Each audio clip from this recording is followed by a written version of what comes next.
Red and follow அப்படின்னு சொல்லிட்டு ஒரு படம். அந்த படத்தினுடைய ப்ரொடியூசர் யாரு அப்படின்னா மகேஷ் ரம்யான்னு ஒருத்தர். அந்த படத்துக்கு யார் டைரக்டர்னா வணக்கம் தமிழா சாதிக்குன்னு சொல்லிட்டு ஒருத்தர். இவங்க 2 பேரும் ஃப்ரெண்ட்ஸ் போல. இவங்க 2 பேரும் சேர்ந்து அந்த படத்தை கஷ்டப்பட்டு தன்னுடைய பொண்டாட்டி நகைகள் எல்லாம் அடமானம் வச்சு அங்கேயும் இங்கேயும் 5-10க்கு வட்டிக்கு எல்லாம் கடன் வாங்கி இந்த படத்தை சிறுக சிறுக பண்றாங்க. அஜய் வாண்டியாருன்னு ஒருத்தர் இருக்காரு. அவருடைய மனைவி நடிக்கிறாங்க. அதன் காரணமாக அவரும் அந்த படத்துக்குள்ள வராரு. இப்ப சவுக்கு சங்கர் என்ன பண்றான்னா அந்த அஜய் வாண்டியார் போதை கேஸ்ல தான் உள்ள போனாரு. அவரு சம்பாரிச்சது எல்லாமே போதை சம்பவத்துல தான் சம்பாரிச்சார். அந்த பணம் போதை விவகாரங்கள்ல, போதை சப்ளைல, போதை வியாபாரத்துல வந்த பணத்தாலதான் இந்த ரெட் அண்ட் ஃபாலோங்கிற படத்தை எடுக்கிறாங்க அப்படின்னு உண்மைக்கு புறம்பா ஒரு விஷயத்தை போட்டு பரப்புறான். இப்ப என்ன ஆகுதுன்னா அந்த படத்து மேல ஒரு ரெட் கார்னர் விழுது. அந்த படம் ரிலீஸ்க்கு பெரிய பிரச்சனையா இருக்கு. என்னடா அது போதை சம்பவம்னாலே யாரா இருந்தாலும் கிட்டக்க வருவதற்கும் நெருங்குவதற்கும் அந்த படத்தை வாங்குறதுக்கும் ஒரு அச்சம் இருக்கும், ஒரு தயக்கம் இருக்கும். அந்த படத்துடைய மார்க்கெட்டே உடைஞ்சிரும். இப்ப அந்த ப்ரொடியூசருக்கும் டைரக்டருக்கும் ஒரே ஷாக். இப்படி ஒரு குற்றச்சாட்டை சொல்றானேன்னு சொல்லிட்டு சவுக்கு சங்கரோடைய லைன்ல போய் பேசியிருக்காங்க. அவன் என்ன சொல்றான்னா, எப்பா 10 லட்ச ரூபா கொடுங்க,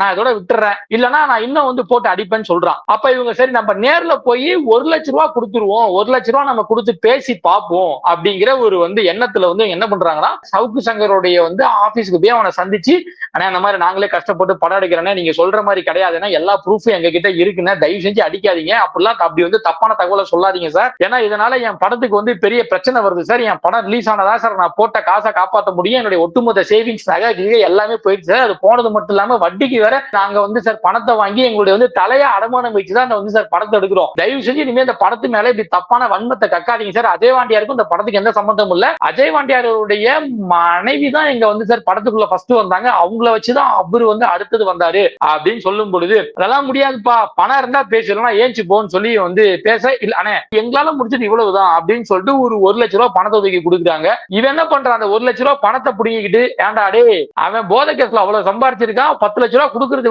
உங்களுக்கு என்னடா வலிக்குதாடா, யார்டா சீன் போடுறீங்க அப்படின்னு சொல்லி இவன் சவுக்கு சங்கர் கத்த, அதுக்கு இவங்க சார் இப்படிலாம் பேசாதீங்க சார் இவங்க கத்த, சவுக்கு சங்கர் எட்டி உதைக்கிறான், எட்டி உதைச்சு அந்த சேரை தள்ளுறான். அப்ப பக்கத்துல இருந்த மாலதி வந்திருக்கு, மாலதி கிட்ட அக்கா நீங்க மேடம் நீங்களாவது பார்த்து சொல்லுங்க மேடம் தான், சவுக்கு சங்கருக்கு மேல மாலதி ஆபாசமா கெட்ட வார்த்தையில திட்டி உங்களுக்கு என்னடா கேடாடா ஓத்தா அப்படிங்கிற மாதிரி எல்லாம் பேசி திட்டி வெளியே போங்கடா நாய்களான்னு சொல்லி அந்த ஒட்டுமொத்த டீமும் சேர்ந்து இவங்களை இந்த ப்ரொடியூசர் மகேஷ் ரம்யாவையும் இந்த இவரு டைரக்டர் வணக்கம் தமிழா சாதிக்கையும் அடிச்சு அந்த சவுக்கு சங்கரோட ஆபீஸை விட்டு வெளியே துரத்துறாங்க. காவல்துறையில போயிட்டு புகார் கொடுக்குறாங்க. அந்த புகாரின் அடிப்படையில காவல்துறை விசாரிக்குது, சம்மன் கொடுக்குது, 2 பேரையும் விசாரணைக்கு கூப்பிடுது. மாலதி சவுக்கு அதுலயே சவுக்கு அதெல்லாம் முடியாது அப்படிங்கிற மாதிரி எல்லாம் பண்ணிக்கிட்டு இருந்தாப்ல.